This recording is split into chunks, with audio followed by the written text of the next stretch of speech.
In this video, we're going to look at Nietzsche's argument for the idea that master morality is correct for at least some people. And the central claim in his argument is encapsulated in his slogan, "A moral system is a sign language of emotions." So we're going to find out what that means and why it's important in this video. So let's briefly remember, on his view, master morality, it's best for those who can successfully follow it because it is the best way to sort of express your internal value and impose it on the world and thus live a flourishing life. Slave morality is best for those who need it if they're in a sort of socially challenging situation, if they're being oppressed or otherwise vulnerable. Master morality is better if it's a possibility. And slave morality, insofar as it tries to impose itself on others and says, not only am I going to act in this way, but I want you to act in this way as well, is hypocritical because it's asking other people, if you adopt slave morality, you do it because it's best for you, he thinks, and so you shouldn't then turn around and tell other people, oh, you should be adopting it too, when it's not necessarily best for them. Okay, so why does he think that master morality is correct for some people? Well, he thinks that moral claims express and regulate emotions. So what do we mean by this? So I might say, oh, this person is a good person, or this person is a bad person. And if I make that claim, then that's going to produce in me like or dislike of that person. If I think I am good, I feel pride. If I think I'm bad, I feel shame. If I think this person is morally important, I'll feel respect for them. If I think they're morally not important, would feel disrespect. If I think that person did wrong, I might feel anger and have a desire for vengeance. So love and hatred can be caused by moral judgments. Joy and jealousy can be caused by moral judgments. You can be more or less have a sense of efficacy and power as a result of moral judgments that you make about yourself and comparisons you make between yourself and others. You can resent others based on moral judgments. And not only that, but we can not only do our judgments cause emotions, but our judgments can our emotions can produce judgments by, among other things, being expressions of them. So if I like someone, I might express that by forming the judgment, this person is good. Or if I have a feeling of pride, I might express that through the claim, I am good. Or if I respect someone, I might express that through the claim, this person is morally important. So really, there's a coordinated and back and forth relationship between, on the one hand, the emotions you feel for someone, do you like or dislike them, and the judgments, they're good or they're bad, or for pride and shame about yourself, for respect and disrespect towards others. So emotions and moral judgments interact and feedback in complicated ways, and we're really just scratching the surface here. But so in light of this observation about the relationship between emotions on the one hand and moral judgments on the other hand in the mind of the person who is feeling the emotions and making the judgments, we can then ask, what are the effects that different moral systems have on people who believe them? Do they allow you to justify your life and feel good about it? Do they sort of tranquilize you and numb you out and think everything is fine and leave you doing nothing? Do they lead you to self-deprecate and self-abase and lower yourself and think that you're worse than others? Do you conceal some aspect of your life with them? So we can ask about all these, what is it actually like if you follow, for you in your emotional life and in your life more broadly, if you follow this moral system? Does it glorify you? What effects does the moral system have on the audience, not just the person who's making the moral judgments, but the person about whom the judgments are made and who hears the judgments, or another person involved?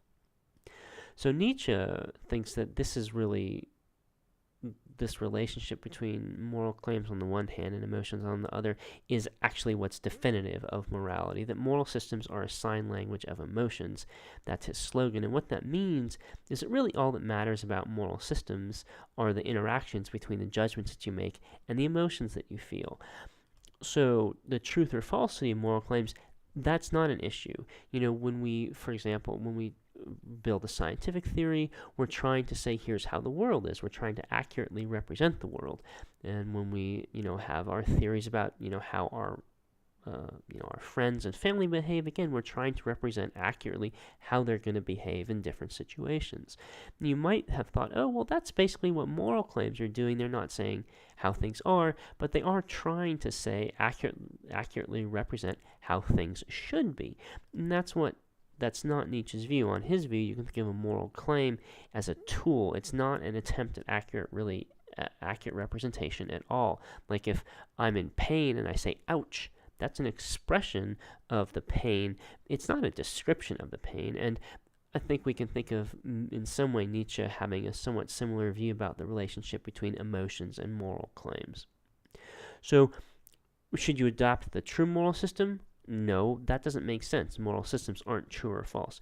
What you should do is adapt the moral system that works for you.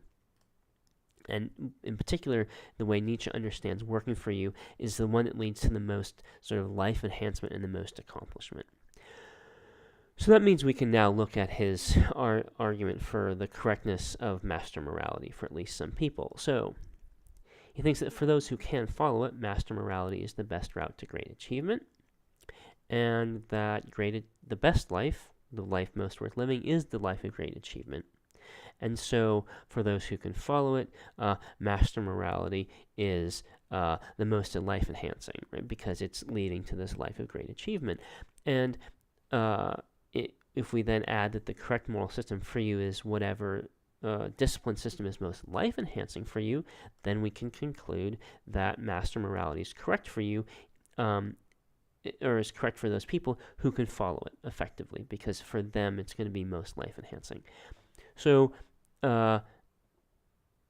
there are really, all of these premises are contentious, but this is Nietzsche's view. If you can live according to master morality, you live this life of great achievement. That's the best life you can live, and all that moral systems are for is helping you live your life. And so if you're capable of following master morality, then you should, because it's the best. It will make you live best. So this means master morality is correct for those who can follow it. It's not necessarily correct for everybody, because if you can't follow it, then it's not going to help you live your life, and then it's not a good moral system. It's not a good emotional tool. Again, the truth or falsity of the moral claims are beside the point. So the correctness lies in its being a useful tool. And it's not correct for those who can't follow it, because it's not a useful tool for those people. So much the worse for them. On Nietzsche's view, that's their problem. It's unfortunate. That means they're living a lesser life on his view, but and we might question that, right? Again, that's part of your homework is to think about, is there a way of living a good life according to what Nietzsche calls slave morality? But on his view, if you can't follow master morality, well, that's too bad for you. So why would you adopt slave morality? Well, because it does work for the powerless. It's a way that they can protect themselves. But again, on his view, it's not best for everybody. And so even if you're following slave morality, you don't have reason to impose it on those for whom it's not best. Your reason for following it really is because it benefits you, he thinks. And so you don't have reason to impose it on somebody else if it's not in their best interest.